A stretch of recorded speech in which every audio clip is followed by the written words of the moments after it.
মুহতারাম হাজিরিন, সামনে আরেকটা দামি মাস আসতেছে। কি মাস বলেন না?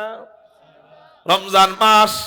রজব আর শাবান যখন এসে যায় তখন বেশি বেশি কি দোয়া করা? আল্লাহুম্মা বারিক লানা ফি রজব ওয়া শাবান ওয়া বাল্লিগনা রমাযান। বলেন না, বলেন না, বলেন না। আল্লাহুম্মা বারিক লানা ফি রজব ওয়া শাবান ওয়া বাল্লিগনা রমাযান। আল্লাহুম্মা বারিক লানা ফি রজব ওয়া শাবান ওয়া বাল্লিগনা রমাযান। কমপক্ষে 5 ওয়াক্ত নামাজের পরে 5 বার, কমপক্ষে 5 বার পড়বো। কেন? রোজা বিষয়টা, রোজাটা অনেক কঠিন। সাধারণ নরমাল মানুষরা, সাধারণ অসুস্থ, একটু অসুস্থতা যাদের আছে এরা রাখতে পারে না। এজন্য আল্লাহ যদি কাউকে তৌফিক আর হিম্মত না দেয়, তার জন্য রমজানের হক আদায় করাটা কঠিন। 20 রাকাত তারাবি দাঁড়ায় দাঁড়ায় পড়াটা অনেক কঠিন। রোজা রাখাটা অনেক কঠিন। তাহাজ্জুদের টাইমে যাদের উঠার অভ্যাস নাই, সেহরির টাইমে উঠাটা তাদের জন্য অনেক কঠিন। ঠিক না ভাই? ঠিক। এই জন্য আমল নিজের থেকে চাইলেই পারা যাবে না, তৌফিক লাগবে কার? তৌফিক যদি পাইতে চাই, এই দোয়াটা কমপক্ষে 5 ওয়াক্ত নামাজের পরে 5 বার পড়বো। পারবো কারা কারা? আল্লাহু আকবার বলে হাত উঠা। আল্লাহ হাতগুলা কবুল করে নাও বলি আমি। মেরাজের রজনীতে নবীজি উম্মতের জন্য কি কি দয়া দেখিয়েছেন চলেন আপনাদেরকে একটু শোনাই। আল্লাহু আকবার, আল্লাহু আকবার। নবীজিকে যখন ঘুম থেকে উঠানো হয়, জমজমের পাশে শোয়ানো হয়, বুকের থেকে নাভি পর্যন্ত ফাড়া হয়, ভিতর থেকে হৃৎপিণ্ড বের করা হয়, কলব নামক বস্তুটা বের করা হয়, জমজমের পানি দিয়ে ধৌত করা হয়, জান্নাত থেকে আনা রেশমি রুমাল দিয়ে ঢাকা স্বর্ণের পাত্রের মধ্যে ঈমান। এবং আমি কিন্তু এই হাদিসগুলো সহিহ হাদিস থেকে বলতেছি, এই জন্য সময় যেহেতু নাই এই জন্য রেফারেন্স দিচ্ছি না, খুব মনোযোগ দিয়ে শুনেন। জান্নাত থেকে আনা রেশমি রুমাল দিয়ে ঢাকা ঈমান এবং হিকমতের অক্সিজেন ভিতরে পুশ কইরা নবীজিকে এমন করে হযরত জিবরাইল ইশারা করেন, সিনায় সিনায় জুড়া লাইগা যায়, কারো জবান যেন বন্ধ থাকে না। চিৎকার দিয়ে বলেন আল্লাহু আকবার। সিনায় সিনায় যখন জোড়া লাগে, হযরতে জিবরাইলও দাঁড়ান, হযরতে মিকাইলও দাঁড়ান। হযরতে জিবরাইলকে আল্লাহ নবীজিকে নেওয়ার জন্য পাঠাইছিলেন, হযরতে মিকাইলকে পাঠাইছিলেন, নবীজির যানবাহন হিসেবে বুরাক পাঠাইছিলেন। কি বলেন? বুরাক। এই বুরাকটা দেখতে কেমন? হাদিসের মধ্যে পাওয়া যায় এই বুরাকটা গাধা এবং খচ্চরের মাঝামাঝি দেখতে। একেবারে গাধার মতো না, একেবারে খচ্চরের মতো না। এই বুরাকের 2টা পাখনা আছে, দেখতে ধবধবে সাদা। বুরাকের চলার গতি কেমন? নবীজি হাদিসের মধ্যে জানায় দেয়, বুরাকের চোখের দৃষ্টি যতদূর যায়, এই বুরাক একটা করে লাফ দেয়। এই বুরাকটা দাঁড়াইছে। নবীজি যখন বুরাকের পিঠের মধ্যে উঠবে, নবীজি যখন বুরাকের পিঠের মধ্যে উঠবে, তখন বুরাক গড়িমসি শুরু করছে।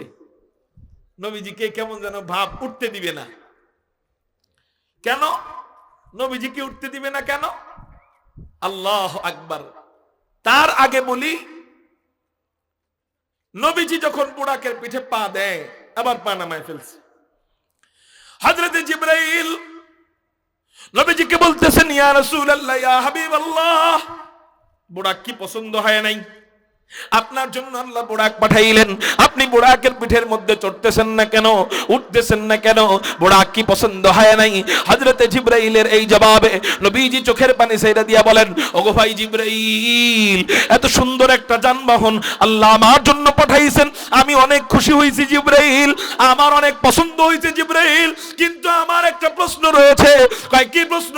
কয় জিবরাইল, আমি তো একা বুরাকে উঠতে পারতেছি না, আগে বলো, আগে বলো, এত চমৎকার একটা যানবাহন, এটা কি শুধু আল্লাহ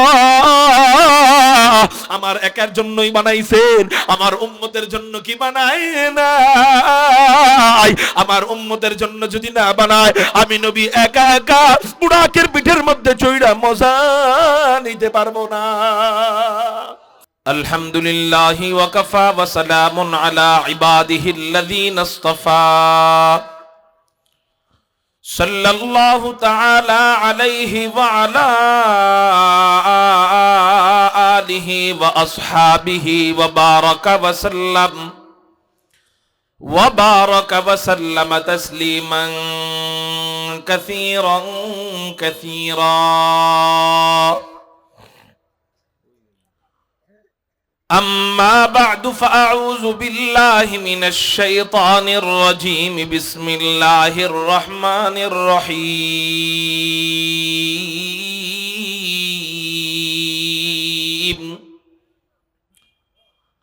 وما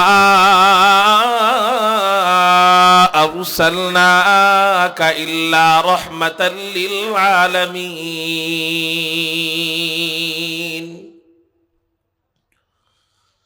قال سيدنا رسول الله صلى الله عليه وسلم: إنما بعثت رحمة، أو كما قال عليه الصلاة والسلام.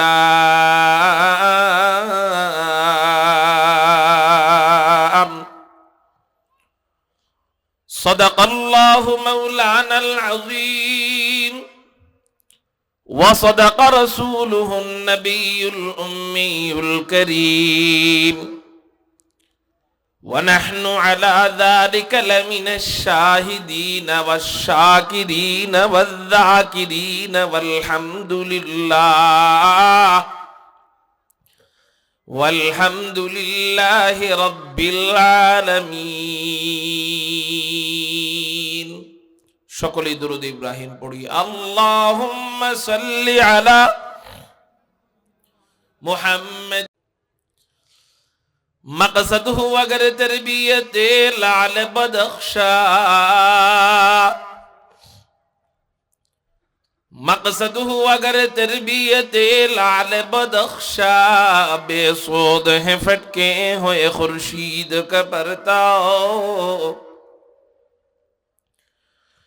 بے سود ہیں پھٹکے ہوئے خورشید کا پرتاؤ، دنیا روایات کے پندوں میں گرفتار،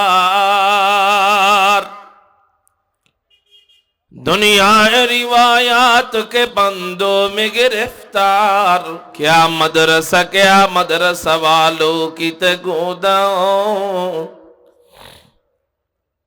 کیا مدرسہ والوں کی تگوداؤں، کر سکتے تھے جو اپنی زمانے کی امامات، کر سکتے تھے جو اپنی زمانے کی امامت، وہ کہن دماغ اپنے زمانے کے پیرو، وہ کہن دماغ اپنے زمانے کے پیرو. لا الہ الا اللہ. جورے جورے جورے.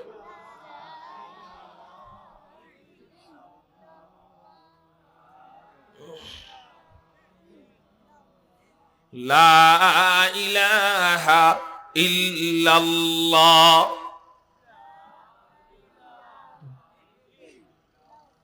اللہ اللہ کیا مزہ مرشد کے مے خانہ میں ہے،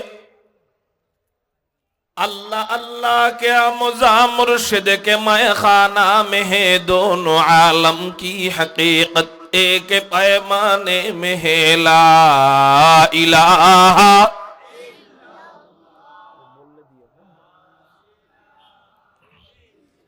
لا الہ الا اللہ، لا الہ الا اللہ، لا الہ الا اللہ محمد رسول اللہ صلی اللہ علیہ وسلم. الحمدللہ. সিলেট ফেঞ্চুগঞ্জ মাঝপাড়া কটালপুর আদর্শ ইসলামী সমাজ কল্যাণ পরিষদের উদ্যোগে আয়োজিত বার্ষিক ইসলামী মহাসম্মেলনে রব্বে কায়নাত রব্বে করিম আমাদেরকে আসার বসার তৌফিক দান করেছেন। সেই জন্য সবাই অন্তরের অন্তঃস্থল থেকে শুকরিয়া আদায় করি, উচ্চ কণ্ঠে চিৎকার দিয়ে বলি আলহামদুলিল্লাহ। আমি কি আপনাদের এই মাহফিলে ইতিপূর্বে এসেছিলাম কিনা আমার মনে নেই, এসেছি, এই মাহফিলে এসেছিলাম। হ্যাঁ, মসজিদ দেখে একটু একটু কেমন যেন মনে হচ্ছে যে মনে হয় এখানে এসেছিলাম। আল্লাহ আমাদেরকে আবারও সুস্থ অবস্থায় আমাকে এনেছেন, আপনাদেরকে এনেছেন, এই জন্য একটু চিৎকার দিয়ে বলি আলহামদুলিল্লাহ। আমি আপনাদের সামনে আমাদের পেয়ারা হাবিব হাদি কুল ফখর রাসূল ইমামুল আম্বিয়া সাইয়্যিদুল আম্বিয়া সাইয়্যিদুল খলায়েক আহমদ মুজতবা মুহাম্মদুর রাসূলুল্লাহ সাল্লাল্লাহু আলাইহি ওয়াসাল্লামের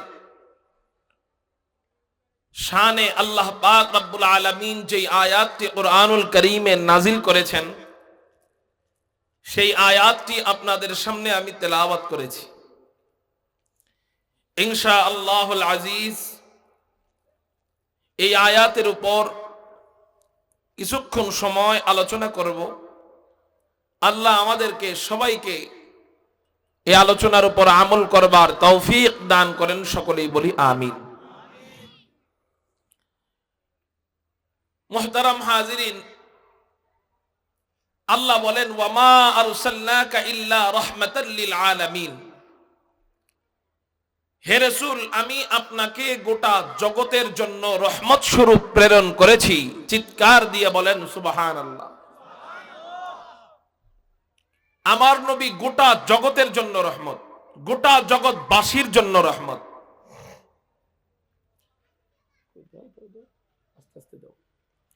আমার নবী শিশু বাচ্চাদের থেকে নিয়ে বুড়া পর্যন্ত সকলের জন্য রহমত। আমার নবী ছোট বাচ্চার জন্য রহমত। আমার নবী ইতিমের জন্য রহমত। আমার নবী পাগলের জন্য রহমত। আমার নবী ঘুমন্ত ব্যক্তিদের জন্য রহমত। আমার নবী সাধারণ মুসলমানদের জন্য রহমত। আমার নবী ফাসিকদের জন্য রহমতের বার্তা এনেছেন। আমার নবী মজলুমদের জন্য রহমত। আমার নবী জালেমদের জন্য দয়ার বার্তা এনেছেন। আমার নবী সাধারণ পুরুষ মানুষের জন্য রহমত। আমার নবী মহিলাদের জন্য রহমত। আমার নবী আলেমদের জন্য রহমত। আমার নবী আলেমদের ছাত্রদের জন্য রহমত। আমার নবী আলেমদেরকে যারা সহায়তা করে তাদের জন্য রহমত। আমার নবী যারা আলেমদেরকে মোহাব্বত করে তাদের জন্য রহমত। আমার নবী যারা আলেম হয় নাই তাদের জন্য রহমত। আমার নবী শিক্ষিতদের জন্য রহমত। আমার নবী অশিক্ষিতদের জন্য রহমত। আমার নবী মুসলমানদের জন্য রহমত। আমার নবী অমুসলিম কাফেরদের জন্য রহমত। সব বুঝলাম, অমুসলিম কাফেরদের জন্য কিভাবে রহমত? এ ব্যাপারে অনেক লম্বা চূড়া কথা আমি সংক্ষেপে বলবো, যেহেতু আমার কাফেরদের জন্য কিভাবে রহমত এটা বোঝানো আমার উদ্দেশ্য না। এই জন্য আমি লম্বা চূড়া আলোচনা এদিকে করব না। কাফেরদের ব্যাপারেও নবীজি হাদিস বলে গিয়েছেন এবং ওটা বাস্তবেও দেখায় গিয়েছেন যে কাফেরদের সাথে আমাদের আচরণ কিরকম হবে, কেমন হবে। নবীজি কাফেরদের ব্যাপারে বুখারী শরীফের মধ্যে বলেন, ক্বালা রাসূলুল্লাহ সাল্লাল্লাহু আলাইহি ওয়াসাল্লাম মান কাতালা মুআহাদান লাম ইয়ারিহ রাইহাতাল জান্নাহ। নবীজি বলেন, যে ব্যক্তি কোন চুক্তিবদ্ধ কাফেরকে হত্যা করবে, যে ব্যক্তি কোন ইসলামী রাষ্ট্রের চুক্তিবদ্ধ কাফেরদেরকে হত্যা করবে, অনর্থক হত্যা করবে, নবীজি বলেন আল্লাহ তার উপরে এতটা বেজার হয় যে লাম ইয়ারিহ রাইহাতাল জান্নাহ, তাকে আল্লাহ জান্নাত দিবেন তো দূরে থাক, সে জান্নাতের ঘ্রাণও পাবে না। চিৎকার দিয়া বলেন সুবহানাল্লাহ। কাফেরদের ব্যাপারে বলছে তাদেরকে অনর্থক হত্যা করা যাবে না। এরপর নবীজি তিরমিজি শরীফের মধ্যে জানায়া দেন, ক্বালা রাসূলুল্লাহ সাল্লাল্লাহু আলাইহি ওয়াসাল্লাম ইত্তাকু দাওয়াতাল মাজলুম ওয়া ইন কানা কাফিরান। নবীজি বলেন, তোমরা মাজলুমের বদদুয়া থেকে বেঁচে থাকো। ওয়া ইন কানা কাফিরান, যদিও মাজলুম ব্যক্তিটা কাফের হয় তারপরেও তার সাথে জুলুম করা যাবে। নবীজি কাফেরদের জন্য কি আনছেন বলেন না? রহমতের বার্তা আনছেন। কিসের বার্তা বলেন না? রহমতের বার্তা আনছেন। আল্লাহু আকবার। এজন্যই তো নবীজি যখন যুদ্ধের ময়দান থেকে ফিরতেছিলেন বাড়ির দিকে, হঠাৎ করে নবীজি একটু বিশ্রামের প্রয়োজন দেখা দিল। নবীজি নিজের তরবারিটা গাছের সাথে ঝুলায় রাইখা ওই তরবারি বরাবর নিচে শুয়ে শুয়ে বিশ্রাম নিতেছিলেন। এক পর্যায়ে ঘুম চলে আসলো। দূর থেকে এক কাফের দেখছে যে নবীজি ঘুমাইতেছেন, সুযোগ পাইছি মাথা বরাবর তরবারি ঝুলন্ত, ওই তরবারিটা নিয়া নবীজিকে কতল করতে হবে। ওই কাফের আইসা তরবারিটা নিয়া নবীজির গর্দানটা যখনই আলাদা করে দিবে, এমন মুহূর্তে আল্লাহ নবীজির ঘুম ভাঙায় দিলেন। এবার ওই কাফের বলে, এই মুহাম্মদ বলো, এই মুহূর্তে আমার হাত থেকে তোমাকে কে বাঁচাবে, কে রক্ষা করবে? নবীজি চিৎকার দিয়ে বজ্র কণ্ঠে বললেন, আমার আল্লাহ।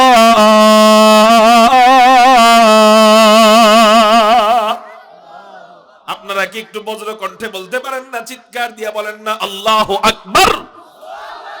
না না, আওয়াজ হয় নাই। আমি এখন আর বলবো না। আল্লাহর নামে তো জোর করে বলানো লাগবে কেন? শুধু ইশারা দিব, আল্লাহর নামের তাকবীরের ধ্বনি উচ্চারিত হবে। যার ঈমান যেমন তার মুখের সাউন্ড তেমন হবে। দেখি তো সাউন্ড কেমন হয়। বয়ানের শেষ পর্যন্ত এই আওয়াজ চাই, পাবো তো ইনশাআল্লাহ। নবীজি চিৎকার দিয়ে বললেন, আমার আল্লাহ আমাকে বাঁচাবে। কাফেররা যখন আল্লাহর নাম শুনে, এদের সামনে অ্যাটম বোমা মারলেও এরা এতটা ভয় পায় না, গ্রেনেড হামলা করলেও এরা এতটা ভয় পায় না। আল্লাহর নামের তাকবীরের আওয়াজ শুনলে, আল্লাহর নামের ধ্বনি শুনলে এরা যতটা ভয় পায়। দেখেন নাই 16 বছর পর্যন্ত আল্লাহর নাম শুনছে যারা, এরা ভয় পাইছে। ভয় পাওয়ার পরে এমন অবস্থা হয়েছে, আল্লাহর নামকে মুছে দিতে চাইছে, আল্লাহর নামকে মুইসা নিজের বাপকে বানাইতে চাইছে জাতির পিতা। আল্লাহ পাক রব্বুল আলামিন আল্লাহর নাম ঠিকই রাখছে, আল্লাহর নাম বললে ওয়ালাদেরকে ঠিকই রাখছেন, কিন্তু ওদের বাপরে আল্লাহ বানায় দিয়েছেন জুতার পিতা। কাফেররা আল্লাহর নাম শুনলে সহ্য করতে পারে না। কাফেরদের দালাল যারা, এরাও সহ্য করতে পারে না। ওই কাফের নবীজি যখন আল্লাহর নাম বলে চিৎকার দিলেন, ওই কাফের ভয় পেয়ে যায়, শরীর থর থর থর থর করে কাঁপা আরম্ভ করে দেয়, হাত থেকে তরবারি পড়ে যায়। নবীজি এবার ওই তরবারি নিয়ে বললেন, এবার বলো আমার হাত থেকে তোমাকে কে বাঁচাবে? কাফের তো আর আল্লাহর নাম বলে না, ও তো আল্লাহর নাম বললে ও মুসলমানই হয়ে যায়, ওরা তো আর আল্লাহকে বিশ্বাস করে না। এই জন্য বলে, ওগো মুহাম্মদ তুমি যদি আমার উপর দয়া করো তাহলে আমি বাঁচতে পারি। নবীজি বললেন, যাও যাও যাও, আমি আল্লাহর জন্য তোমাকে ক্ষমা করে দিলাম। কারো জবান যেন বন্ধ থাকে না, চিৎকার দিয়া বলেন না আল্লাহু আকবার। रहमतुल्लिल आलमी खान दस खुदा बंदे करीम, रहमतुल्लिल आलमी खान दस खुदा बंदे करीम, खल्क़ खुल्क़ क़ौल फ़अलु हदीउ समझे वो हमीद, खल्क़ खुल्क़ क़ौल फ़अलु हदीउ समझे वो हमीद, वमा अरसलनाका इल्ला रहमतल लिल आलमीन।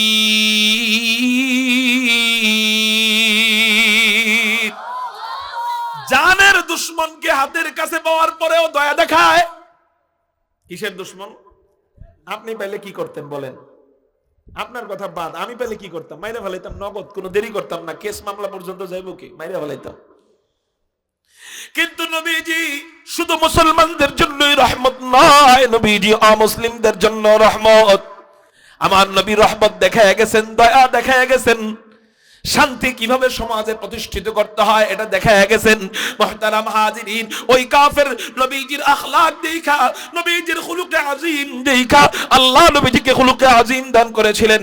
ইন্নাকা লাআলা খুলুকিন আযীম। মরা মুসলমান আরো জোরে চিৎকার দিয়ে আল্লাহু আকবার। আল্লাহ ওই কাফের নবীজির আখলাক দেখা নবীজিকে বলেন রাসূল। বুখারী শরীফের হাদিস, এই ঘটনাটা নবীজিকে বলতেছে, রাসূল আমার আর বুঝতে বাকি নাই, আপনি শেষ নবী, কারণ আপনার আখলাক খতমে নবুয়তের দলিল। আপনার আখলাক প্রমাণ করে আপনার পরে আর কেউ নবী আসবে না, আপনি সত্য নবী। আমি সাক্ষী দিলাম আশহাদু আল্লাহ ইলাহা ইল্লাল্লাহ ওয়া আশহাদু আন্না মুহাম্মাদান আবদুহু ওয়া রাসূলুহু। কারো জবান যেন বন্ধ থাকে না, চিৎকার দিয়া বলি না আল্লাহু আকবার। এইজন্য মুহতারাম হাজিরিন, আমার নবী কাফেরদের জন্য রহমত, তিনি রহমতের বার্তা এনেছেন। তো আমার নবী কত শ্রেণীর জন্য রহমত, এত শ্রেণী নিয়ে তো আর আলোচনা করার সুযোগ নাই, সময় নাই। এই জন্য আমি অল্প সময়ে আপনাদেরকে একটু বুঝাবো আমার নবী মুসলমানদের জন্য কিভাবে রহমত, উম্মতের জন্য কিভাবে রহমত। কি কাদের জন্য? শুধু উম্মতের জন্য। শুধু কাদের জন্য? উম্মতের জন্য। মেরাজের রজনীতে আল্লাহ পাক রব্বুল আলামিন নবীজিকে উম্মে হানির ঘর থেকে ঘুম থেকে জাগাইয়া জমজমের পাশে শুয়াইয়া বুকের থেকে নাভি পর্যন্ত ফাইরা ভিতর থেকে সবকিছু বের করে এরপর জমজমের পানি দিয়ে ধুইয়া জান্নাত থেকে আনা রেশমি রুমাল দিয়ে ঢাকা ঈমান এবং হিকমতের অক্সিজেন ভিতরে পুশ কইরা হযরতে জিবরাইল এমন করে ইশারা দিয়া সিনায় সিনায় জোড়া লাগাইয়া বুরাকের পিঠে চড়াইয়া বাইতুল মুকদ্দাসে নিয়া সমস্ত নবীদের ইমাম বানাইয়া, ইমামুল আম্বিয়া বানাইয়া, 7 আসমান দেখাইয়া, 8 জান্নাত দেখাইয়া, 7 জাহান্নাম দেখাইয়া, বাইতুল মামুর মসজিদ দেখাইয়া রফরফের পিঠে চড়াইয়া আল্লাহর কাছে নিয়া আল্লাহর কুদরতি হাঁটুর সামনে নবীজিকে বসায়া বসায়া লম্বা সময় পর্যন্ত গল্প সল্প করেছে।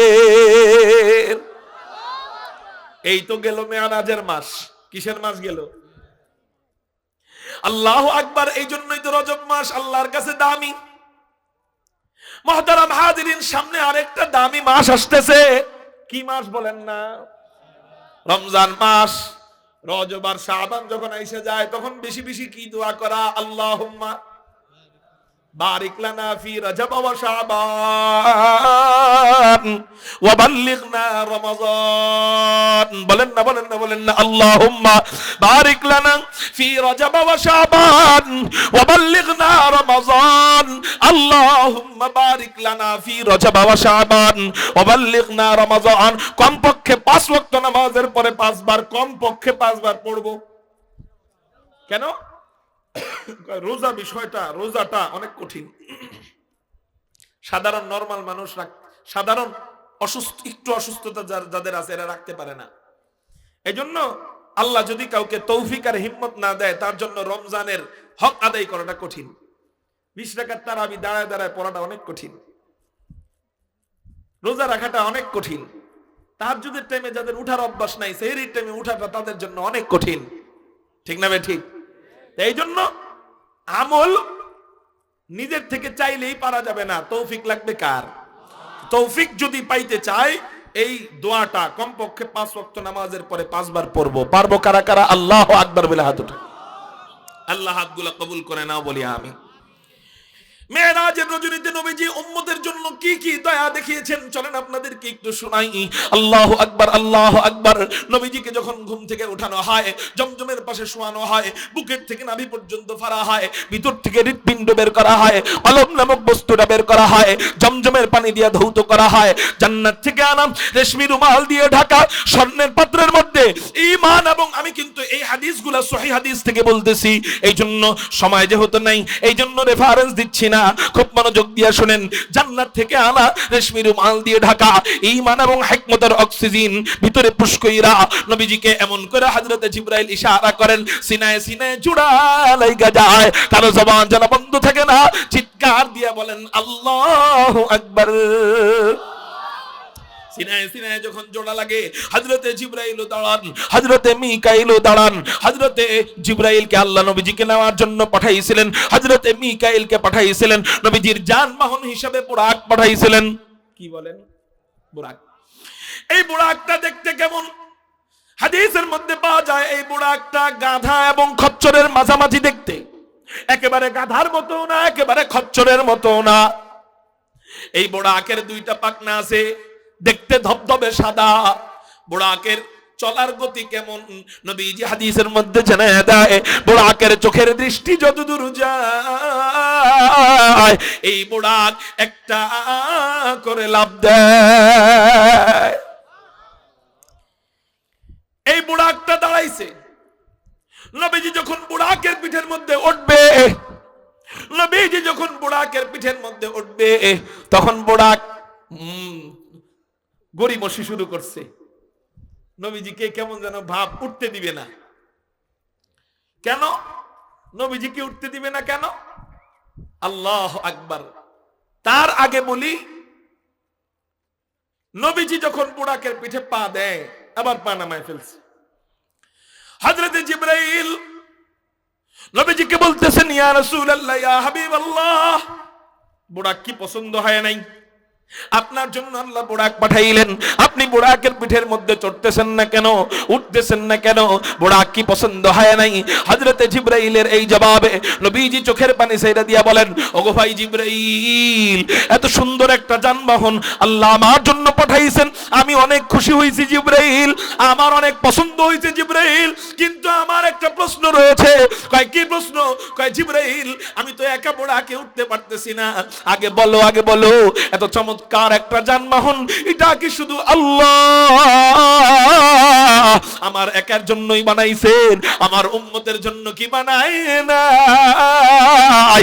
আমার উম্মতের জন্য যদি না বানায়, আমি নবী একা একা বুড়াকের পিঠের মধ্যে চইড়া মজা নিতে পারবো না।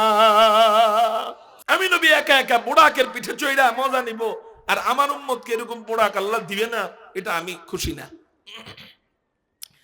হযরত জিবরাইল বলেন, ইয়া রাসূলুল্লাহ, ইয়া হাবিবাল্লাহ, এই জায়গায় উম্মতের জন্য কাঁদতে হয়, এই জায়গায় উম্মতের প্রেমে কাঁদতে হয়, উম্মতের মায়ায় কাঁদতে হয়। আল্লাহু আকবার। বুড়াক জান্নাতের তুলনায় বড় নেয়ামত না সামান্য নেয়ামত? বুঝেন নাই? জান্নাতের তুলনায়, দুনিয়ার তুলনায় না। বুড়াকটা জান্নাতের তুলনায় বড় নেয়ামত না সামান্য নেয়ামত? সামান্য। কি বলেন না?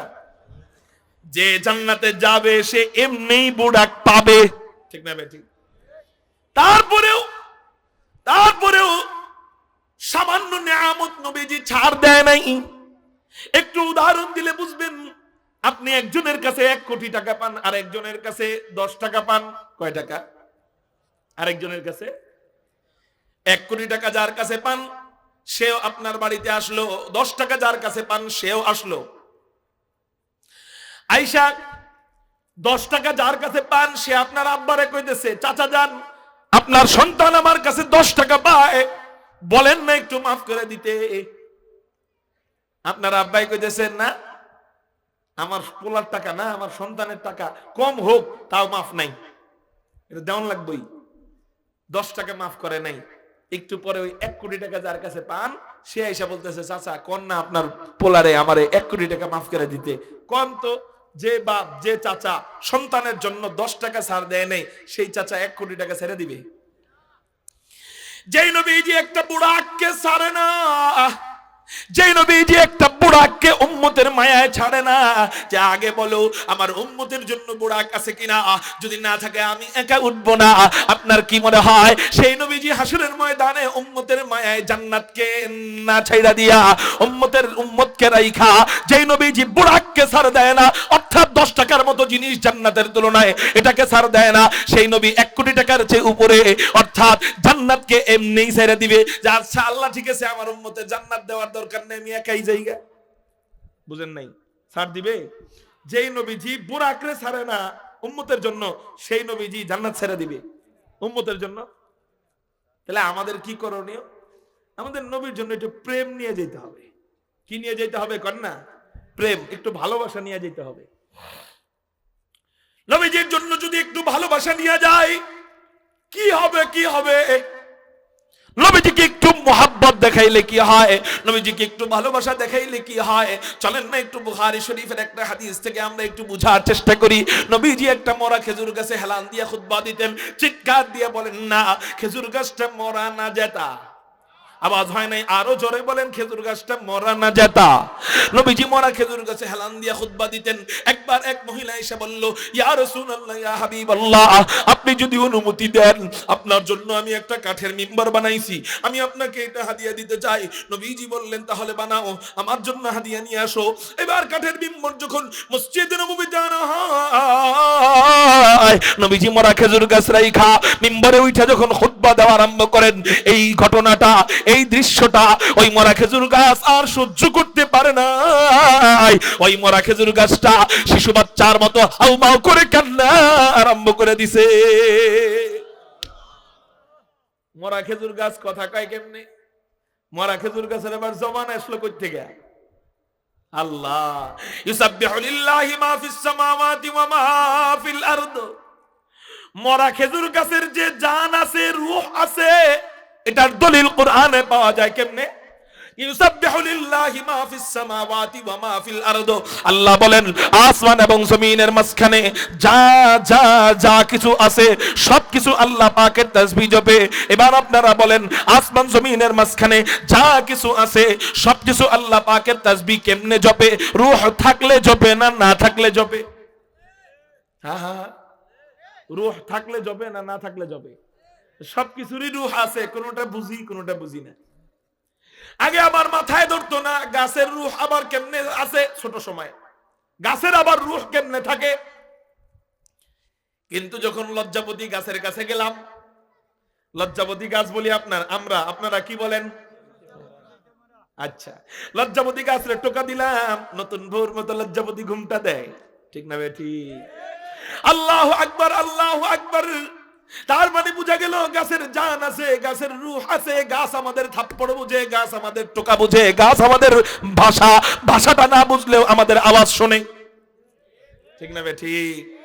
মাটিও আমাদের কথা বুঝে, মাটিও আমাদের আওয়াজ শোনে, পানিও আমাদের আওয়াজ শোনে। তুমি কোন গোপনে গুনাহ করবা, ওই সব কিছু তোমার সাক্ষী হয়ে থাকবে। হাত কথা বলতে পারে না, হাত আল্লাহর কাছে বলবে, আল্লাহ ও আমার দিয়ে গুনাহ করছে আমি দেখছি। পা কথা বলতে পারে না, মাগার পায়ের জবান আছে, আল্লাহর সাথে পা পায়ের মতো কথা বলবে। আল্লাহকে বলবে, আল্লাহ হ্যাঁ আমি দেখছি ও খারাপ জায়গায় যাইতো। চোখ কথা বলতে পারে না, কিন্তু আল্লাহর ঠিকই আল্লাহ পাক করে ওর মতো কইরা জবান দিছে। ও যখন আল্লাহর কাছে যাবে, আল্লাহর কাছে যায় বলবে, আল্লাহ আমি এত সুন্দর চোখ, এত দামি চোখ, আমার দিয়ে ও খারাপ গুনাহ করতো, ও পরনারী দেখতো, ও পরকিয়া করতো, ও চোখের জিনা করতো। কান বলবে আল্লাহ ও কানের জিনা করতো, জবান বলবে আল্লাহ ও জবানের জিনা করতো, হাত বলবে আল্লাহ ও হাতের জিনা করতো, পা বলবে আল্লাহ ও পায়ের গুনাহ করতো, জমিন বলবে আল্লাহ ও আমার উপরে দাঁড়ায় দাঁড়ায় গুনাহ করতো। ওরে ধরো মারো জাহান্নামে ঢুকাও। চিৎকার দিয়া বলেন নাউজুবিল্লাহ। সবকিছুরই জবান আছে, বুঝনেওয়ালারা ঠিকই বুঝে, বুঝনেওয়ালারা ঠিকই বুঝে। আবু জাহেল কতগুলা পাথর নিছে হাতের মধ্যে, পাথর নিয়ে যায় কয়, মুহাম্মদ ভাতিজা বলো তো দেখি আমার হাতে কি আছে, যদি বলতে পারো তাহলে আমি তোমার উপর ঈমান আনবো, যদি বলতে পারো আমি তোমার উপর ঈমান আনবো। আল্লাহু আকবার, আল্লাহু আকবার। নবীজি বললেন, চাচা আমি বলবো না আপনার হাতে যে জিনিসটা আছে ওই যদি কয়ে দেয় যে আমি কে, তাহলে কেমন হয়? আবু জাহেল কয়, তো আরো ভালো, তোমার বলার দরকার নাই, তুমি বললা না, তুমি বললে না বুঝতাম যে কোন জাদু টাদু কইরা বুঝতেছো, কিন্তু ও আমার হাতে যেটা আছে এটা যদি কথা কয়ে সাক্ষী দেয় যে তুমি শেষ নবী, তাহলে আমি বিশ্বাস করবো তুমি শেষ নবী। পাথর কথা কইতে পারে? হাদিসের মধ্যে আছে, নবীজি হুকুম করে আল্লাহর আদেশে আবু জাহেলের হাতের ভিতর থেকে পাথর চিৎকার করে বলা আরম্ভ করে, লাব্বাইকা ওয়া সাদাইকা ইয়া রাসূলুল্লাহ, আশহাদু আন্নাকা মুহাম্মাদান আবদুহু ওয়া রাসূলুহু। চিৎকার দিয়া বলেন সুবহানাল্লাহ। মুহতারাম হাজিরিন, পাথরের জবান নাই, কিন্তু বলনেওয়ালারা শুননেওয়ালারা ঠিকই শুনছেন, শুননেওয়ালারা ঠিকই শুনছেন। তো আল্লাহু আকবার, হিদায়াত আল্লাহর হাতে। ইন্নাকা লা তাহদি মান আহবাবতা ওয়ালাকিন্নাল্লাহ ইয়াহদি মান ইয়াশা। যা জানছে, জানার পরেও আল্লাহ আবু জাহেলকে হেদায়েত দেয় নাই। জানছে আবু তালেব যে এই নবী শেষ নবী, এই নবী সত্য নবী, জানার পরেও আল্লাহর হেদায়েত দেয় নাই। এই জন্য সাবধান, কারো ভিতরে ইলম আইসা পড়ার পরেই অহংকার করব না, ফখর করব না। মুরব্বিদের মাথা হাতে চলবো, মুরব্বিদের সাজেশন মোতাবেক চলবো। আমার যে মুরব্বি ভালো লাগে, আমার যে বুজুর্গ ভালো লাগে, তার কথা মোতাবেক আমার জীবনকে চালাবো, আমার পরিবারকে চালাবো। অল্প ইলম থাকলেও আল্লাহর মধ্যে বরকত দিবেন। কিন্তু বেশি আলেম আছে, বেশি ইলম আছে, মানুষের সাথে বেয়াদবি করা শুরু করছো, মানুষের গোপন দোষগুলা তালাশ কইরা সমাজের মধ্যে তুমি লজ্জিত করা আরম্ভ করছো। কি হবে? শুনে নাও, শুনে নাও, ইবলিসের চেয়ে বড় আলেম তুমি হয়ে যাও নাই। ইবলিস অনেক বড় আলেম, মगर ইবলিসের চেয়ে বড় আলেম দুনিয়ার কেউ হয়ে যায় নাই। ইবলিসের মতো আলেম আল বিদায়া ওয়ান নিহায়া নামক কিতাবের মধ্যে পাওয়া যায়। ইবলিসের মতো আলেম ওকে আল্লাহ মুআল্লিমুল মালায়েকা বানায় দিয়েছিল, ফেরেশতাদের সর্দার বানায় দিয়েছিল। ওর আমল দেখা, ওর ইলম দেখা, কিন্তু ও অহংকার করলো। খালাকতানি মিন নার ওয়া খালাকতাহু মিন তিন। আল্লাহ, আমি ওরে কেন সিজদা করব? আমার বানাইছো আগুন দিয়া, ওরে বানাইছো মাটি দিয়া। যুক্তি পেশ করছে, যুক্তি। তো যুক্তি যখন পেশ করছে, সাথে সাথে আল্লাহ আবা ওয়াস্তাকবারা, ও অহংকার করছে। ফলে কি হইছে? ওয়া কানা মিনাল কাফিরিন। ওরে ফেরেশতাদের সর্দার থেকে নামটা কাটায়া আল্লাহ জাহান্নামীদের সর্দার বানায় দিয়েছে। চিৎকার দিয়া বলেন নাউযুবিল্লাহ। অতএব আপনাদের এই জায়গার একজন বক্তা আলী হাসান উসামা, ও যদি মওদুদি হয়ে যায়, আফসোসের কিছু নাই, আশ্চর্য হবার কিছু নাই। ইবলিসের মতো ইলম ওয়ালা, আমল ওয়ালা ব্যক্তি যদি জাহান্নামীদের সর্দার হইতে পারে, ওরে নিয়া নাচার আর ভাবার কিছু নাই যে এর মতো এত বিজ্ঞ আলেম কেমনে মওদুদির পাঁচাটা গোলাম হয়ে যায়। ও আজকে ডিবিডেও স্বীকার করছে যে মওদুদির আকীদা ঠিক না। তো ঠিক না যে হতো গেলি কেন? জোরে বলেন ঠিক না বে ঠিক? ঠিক না গেলে, ঠিক না যে হতো গেলা কেন? সাধারণ মানুষ যায়, সেটা তারা না বুঝা যায়, বুঝে না, অনেক সময় বুঝাইলে ফিরে আসে। কিন্তু মওদুদি যে কুফরি কুফরি আকীদা লালন করেছে, জামাত ইসলামের আমিরকে বলতে চাই, আপনি ডাইরেক্ট বলেন তো দেখি পারলে যে মওদুদি যে আকীদা লালন করে, এই আকীদা 100% সঠিক, বুকে পাটা থাকলে বলেন। এটা বলতে পারবে না। এই জন্য আমি জামাতের ভাইদেরকে শ্রদ্ধা করি, আপনাদেরকে সম্মান করি ভাই হিসাবে। আপনারা বুঝেন, জানার চেষ্টা করেন আপনি যে দলটা করতেছেন ওই দলটা কি, বাকি এটা আপনার ব্যক্তিগত ব্যাপার। তবে অনেকে দলিল দিতেছেন যে অনেক বড় আলেম আলী হাসান উসামার মতো ব্যক্তি যদি মওদুদিদের গোলাম হয়ে যাইতে পারে, তাহলে হুজুর তোমরা কয় টাকার মৌলবি হইছো যে তোমরা আলী হাসানের বিরোধিতা করো? আমি বলবো, মিয়া, আলী হাসান উসামা বিজ্ঞ আলেম ঠিক, ইবলিসের চেয়ে বড় আলেম তো না। ঠিক না ভাই? ঠিক। এই জন্য সাবধান, কোন ব্যক্তি ইসলামের দলিল নয়, কোন ব্যক্তি ইসলামের কি নয়, সাত সাত ইসলামের দলিল। ঠিক উসামা সাহেব ইসলামের দলিল। দোয়া করি আল্লাহ যেন আমাদের রত্নকে আমাদের বুকে ফিরিয়ে দেন, আল্লাহ যেন আমাদের কোলে ফিরিয়ে দেন। আমার বিশ্বাস ইনশাআল্লাহ উনি একদিন ওনার ভুল বুঝতে পারবেন। তবে এমন দিন যায় যেন ভুল না বুঝে, যেই দিন আজ বুঝলি না বুঝবি কাল, কপাল থাপড়াইবার দিবা গাল, এমন যেন না হয়। আল্লাহ পাক আমার ভাইকে বুঝার তৌফিক দান করেন। তো বলতেছিলাম, আবু জাহেলের হেদায়েত হয় নাই, সব জানে এটা শেষ নবী। ফেরাউনও কিন্তু জানতো যে আল্লাহ বলতে একজন আছেন। ঠিক না বে ঠিক? ফেরাউনও জানতো। মুহতারাম হাজিরিন, সব জানে যে এটা শেষ নবী। আবু তালেব জানে শেষ নবী, কিন্তু হেদায়েত কার হাতে? উসামা জানে। উনি আজকের ডিবেটে আমারে কি দুষবেন, আজকের ডিবেট দেখেন, মুফতি রেজওয়ান রফিকি সাহেবের সাথে করছে, ওখানে স্বীকার গেছে যে মওদুদি আকীদা ঠিক নয়। এটা জানে, জানার পরে গেল আবু জাহেলের স্বভাব এসে গেছে। এজন্য বলবো, তওবা করেন, ফিরে আসেন, আহলে হক উলামায়ে কেরামদের পায়ের জুতা সোজা করেন, তাদের কথা মোতাবেক চলেন। ইনশাআল্লাহ আপনাকে আমরা মাথার তাজ আগের মতো, আগের চেয়ে আরো বেশি ভাবে বানায় রাখবো ইনশাআল্লাহ। কিন্তু সাবধান, গোমরা হয়ে যাবেন না। আপনাদেরকে নিয়ে আমরা স্বপ্ন দেখি, আমাদের তো কোনো এলেম কালাম নাই, ছোট মানুষ, গলা ফাটায় একটু চলি, তা আপনার এলেম নিয়ে আমরা গর্ব করি। একটা সময় ভাবতাম যে কোনো ইমাম মাহদির কাফেলা যদি বাংলাদেশ থেকে রওনা হয়, সেই কাফেলার মধ্যে আমাদের উসামা থাকবে, এটা বলে বলে আমরা গর্ব করতাম। কিন্তু এখন আফসোস হচ্ছে, আপনি কিভাবে ওই মওদুদি কুফরি আকীদার ওই পিছনে ছুটলেন? আপনার জন্য দরকার নাই তো ওই রাজনীতি করার, এর চেয়ে মরে যাওয়া ভালো, বাতিল হওয়ার চেয়ে মরে যাওয়া ভালো। আল্লাহ আমাদের বুঝার তৌফিক দান করেন। ভাই, যারা না বুঝে গেছেন আপনাদেরকে আমি রাগ করব না, আঘাত করব না। আপনাদের এলেম নাই, গেছেন, এটা আপনাদের ব্যাপার। কিন্তু আমাদের ভাই যদি চলে যায়, এটা বলা আমাদের হক। তার এলেম আছে, সে কেমনে গেল? আপনারা যারা জানেন না, গুগলে সার্চ দিবেন, সার্চ মওদুদির ভ্রান্ত আকীদা, কি লিখবেন বলেন? মওদুদির ভ্রান্ত আকীদা সার্চ দিয়ে আপনি দেখবেন, ওখানে লেখা আছে। প্রত্যেক পৃষ্ঠার সাথে মিলাইবেন, আপনি যায় দেখবেন মওদুদির সাথে জামাতের সাথে আমাদের মূল দ্বন্দ্বই ওই জায়গায়। যারা নবীদেরকে মাসুম মানে না, নবীরা ভুল করতে পারে, গুনাহ করতে পারে, এই কথা ওনারা বলে, এবং সাহাবায়ে কেরামদের বিরুদ্ধে ওনারা কলম ধরে। একটা হাদিস সাহাবী ছাড়া বর্ণনা করা সম্ভব না। অতএব সাহাবীকে যদি কেউ সন্দেহ করে, তাহলে হাদিসেও সন্দেহ আসবে। সাহাবীকে কেউ সন্দেহ করলে কোথায় সন্দেহ আসবে? হাদিসে। আপনি একটা হাদিস সহিহ না জয়ীফ না জাল, আপনি সাহাবায়ে কেরাম ছাড়া এই হাদিসটা তো বলতেই পারবেন না। হাদিসের অস্তিত্বই তো নাই সাহাবায়ে কেরাম ছাড়া। শুধু হাদিস না, কোরআন শরীফ আছে এখানে? নাই। কোরআন শরীফ চিনেননি আপনারা? এই কোরআনটাই পর্যন্ত আসছে কাদের মাধ্যমে আসছে? কিসের মাধ্যমে আসছে?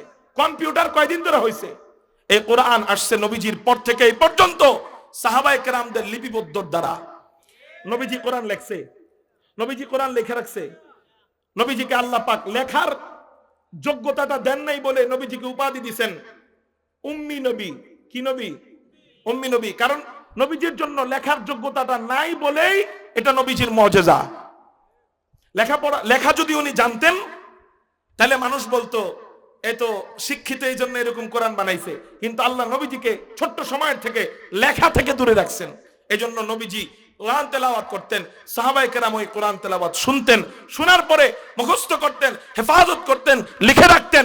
এখন যদি সাহাবায়ে কেরামকে বিশ্বাস না করি বা তাদেরকে ভুল মনে করি, তাদেরকে মেয়ারে হক তাদেরকে মেয়ারে হক হিসাবে না মানি, তাহলে তো এই সন্দেহ একটা সময় এসে পড়বে যে তারা আবার দুষ্টামি কইরা কোরআনের কোন আয়াত রে পাল্টায়া নিজেদের মতো ঢুকাইলো কিনা। এই সন্দেহটা আসবে না? মনে করেন আমি সাহাবায়ে কেরামের দোষ ত্রুটি তালাশ করি, আমি মনে করেন, আল্লাহ মাফ করুক, আমি মনে করেন সাহাবায়ে কেরামের দোষ ত্রুটি তালাশ করি, তাদেরকে আমি বিশ্বাস করি না। আল্লাহ যে বলছেন আমিনু কামা আমানান নাস, তোমরা ঈমান আনো সাহাবীদের মতো, আমি এটা বিশ্বাস করি না। মনে করেন আল্লাহ যে বললেন সাহাবায়ে কেরামদের প্রশংসা, মুহাম্মাদুর রাসূলুল্লাহ ওয়াল্লাযীনা মাআহু আশিদ্দাউ আলাল কুফফার রুহামাউ বাইনাহুম তারাহুম রুকআন সুজদান ইয়াবতাগুনা ফাজলাম মিনাল্লাহি ওয়া রিজওয়ানা। আল্লাহ সাহাবায়ে কেরামের উপর খুশি। আল্লাহ বলতেছেন রাদিয়াল্লাহু আনহুম ওয়া রাদু আন, তারাও আমার উপর খুশি, আমিও তাদের উপর খুশি। তা আল্লাহ যাদের উপর খুশি এরা নিঃসন্দেহে জাহান্নামী। আল্লাহ যাদের উপর খুশি, এটার প্রমাণ হাদিসে আসতেছে না কোরআনে? যেখানে ডাইরেক্ট কোরআনে প্রমাণ, এটা যে বিশ্বাস করবে না, এর ঈমান আছে না? তো আল্লাহ সাহাবায়ে কেরামদের উপর খুশি, রাদিয়াল্লাহু আনহুম, আল্লাহ তাদের উপর খুশি, ওয়া রাদু আন, তারাও আল্লাহর উপর খুশি। তো এবার এত কিছু বুঝার পরেও, আল্লাহ তাদের উপর খুশি থাকার পরেও আমি মওদুদি হেগে উপরে খুশি না। আচ্ছা ঠিক আছে, এবার তাদের উপর যদি আমি খুশি না থাকি, তার মানে তাদের উপর আমার সন্দেহ, তাদের উপর আমার কি সন্দেহটা যখন আসবে, তখন আমার ভিতরে এই চিন্তাও আইসা যাবে যে হেরা কি কোরআনের কোন আয়াত নিয়ে আবার পলিটিক্স করে আমাকে মতো মুনাফিকি করে নিয়ে আবার কোন আয়াত ঢুকাই দিল। ঠিক না ভাই? ঠিক। এই সন্দেহ আসাটা স্বাভাবিক না অস্বাভাবিক? স্বাভাবিক। এই জন্য সাহাবায়ে কেরামদেরকে যারা বৃদ্ধাঙ্গুলি দেখায়, তাদের সাথে আমাদের কোনো সম্পর্ক নাই। হয়তো হইতে পারে রাজনৈতিক সমঝোতা, সেটা আলাদা, যে তুমি যে জায়গায় দাঁড়াইবা সেই জায়গায় আমি দাঁড়াবো না, আমি যে জায়গায় দাঁড়াবো তুমি দাঁড়াইও না, এটা রাজনৈতিক সমঝোতা। এটা আর আকীদা লালন করা, তাদের দলে ঢুকে যাওয়া কোনোদিন এক না।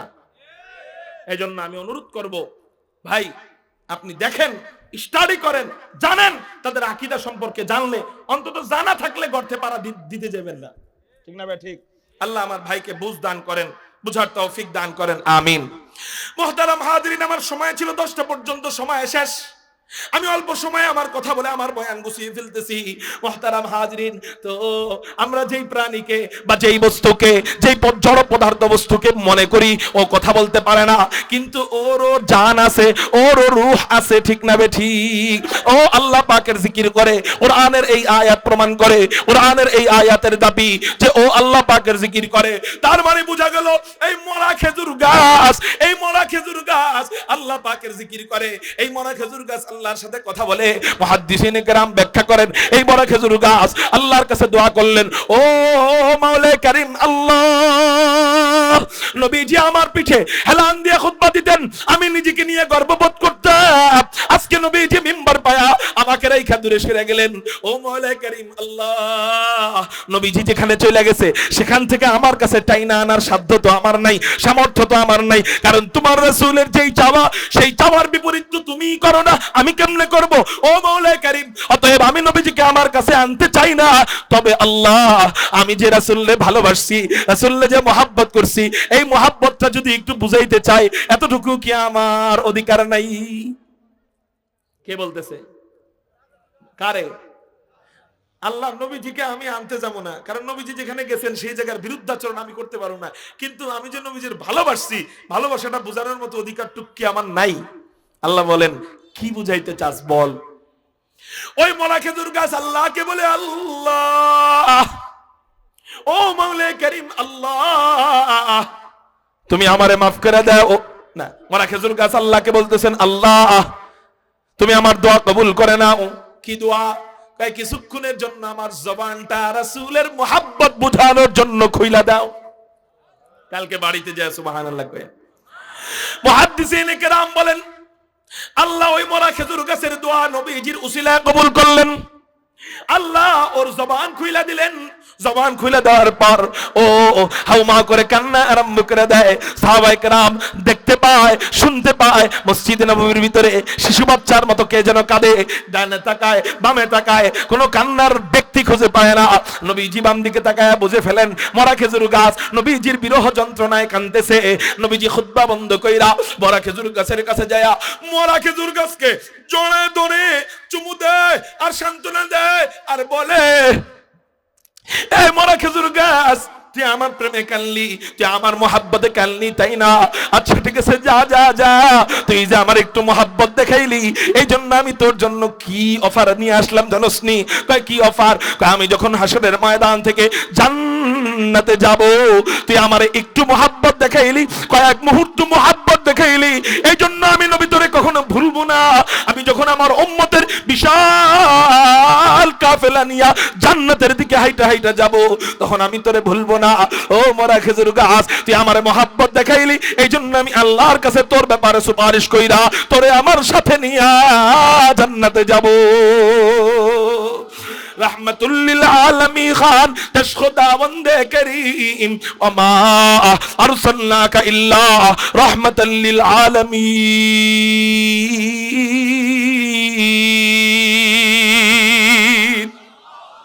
मुहतरम हाजिरीन, মরা খেজুর গাছ নবীজিরে কয়েক ঘন্টা মোহাব্বত দেখাইছে না কয়েক মুহূর্ত?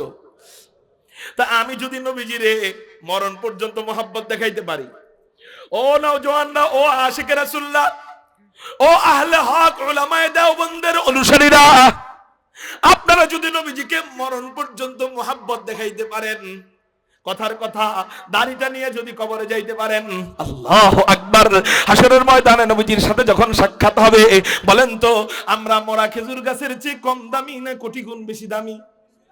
কত কোটি গুণ? মরা খেজুর গাছ তো একটা সাধারণ খেজুর গাছ, এটা মরে গেলে মানুষ লাকড়ি হিসাবে আগুনে পোড়ায়। আর আমি আপনি কেমন? আমি আপনি আশরাফুল মাখলুকাত, সৃষ্টির সেরা সৃষ্টি, শুধু তাই না শ্রেষ্ঠ নবীর শ্রেষ্ঠ উম্মত। আমি যদি নবীজিকে যায় বলতে পারি, আল্লাহকে যায় যদি হাসরের ময়দানে বলতে পারি, তেরে মাহবুব কি ইয়া রব শবাহত লেকে আয়া হুঁ हकीकत उसके तू कर मैं सूरत लेके आया हो, न अज़मत लेके आया हो, न शफ़क़त लेके आया हो, मोहब्बत लेके आया हो, मोहब्बत लेके आया हो। ও আল্লাহ, ওগো আমার ওগো আল্লাহর পয়গম্বর, আমি উসমানের আমলের মতো আমল আনতে পারি নাই, আবু বকরের আমলের মতো আমল আনতে পারি নাই, আলীর আমলের মতো আমল আনতে পারি নাই। ও আল্লাহ, তোমার রাসূলের আমলের মতো আমল আনতে পারি নাই। এই যে তাকায় দেখো, গাল ভর্তি দাড়ি নিয়ে আসছি, তোমার রাসূলের সুরতে আমার নিজেকে সাজাইছি। আল্লাহ, অন্তত এই উসিলায় মাফ করে দাও। নবীজিকে যায় যদি বলতে পারি, ওগো রাসূল, আপনি কেমন নবী, আপনি কেমন রহমতওয়ালা নবী, মরা খেজুর গাছ সামান্য ভালোবাসা দেখায়, এই জন্য ওরে নিয়ে যদি আপনি জান্নাতে যাইতে পারেন, অথবা ওরে যদি আপনি যায় সান্ত্বনা দিতে পারেন, আমি আপনার কারণে দামি। আমরা কার কারণে দামি? নবীজির কারণে। কারণ নবীজির উম্মত, সেই হিসেবে আমরা নবীজির কারণে দামি, শেষ নবীর উম্মত।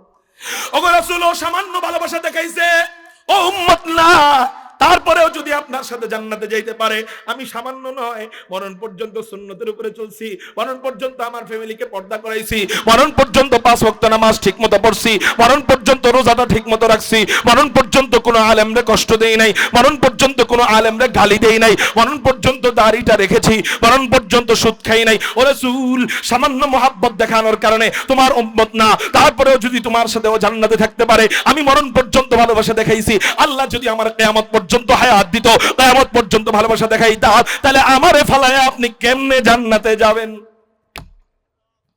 কি মনে হয়, যেই নবীজি বোরাক, মনে আছে নি, যেই নবীজি বোরাক উম্মতের জন্য হবে কি হবে না এটা না যাই না ওঠে না, সেই নবীজি ওই দিন হাসরের ময়দানে যখন আপনি সুন্নতের সাইনবোর্ড দেখাবেন, আপনারে ফালায়া রেখে জান্নাতে যাইব গাত? হ্যাঁ, যাইব না? এই বিশ্বাস আসেনি? কার কার আছে? আল্লাহু আকবার বলে হাত উঠে, আরো জোরে আল্লাহু আকবার, আলহামদুলিল্লাহ বলে হাত নামা। যদি এই বিশ্বাস থাকে, তাহলে নবীজির সামনে বলার মতো একটা যোগ্যতা তৈরি করতে হবে না? এই যোগ্যতাটা আমরা আমাদের নবীর সুন্নত দিয়া সাজাবো। কি দিয়া বলেন না? আমার ফ্যামিলি, আমার পরিবার, ব্যক্তি জীবন, পারিবারিক জীবন, সামাজিক জীবন, রাষ্ট্রীয় জীবন সুন্নত মোতাবেক সাজাবো। মান আহাব্বা সুন্নতি ফাকাদ আহাব্বানি ওয়া মান আহাব্বানি কানা মাই ফিল জান্নাহ। নবীজি বলেন, যে ব্যক্তি আমার সুন্নতকে ভালোবাসলো, সে যেন আমাকেই ভালোবাসলো, আর যে আমাকে ভালোবাসলো, কানা মাই ফিল জান্নাহ, সে আমার সাথেই জান্নাতে থাকলো। চিৎকার দিয়া বলেন সুবহানাল্লাহ। তাহলে নবীজির সাথে যদি জান্নাতে থাকতে চাই, সুন্নতের বিপরীত, সুন্নতের খেলাফ কখনোই কোনো কাজ করব।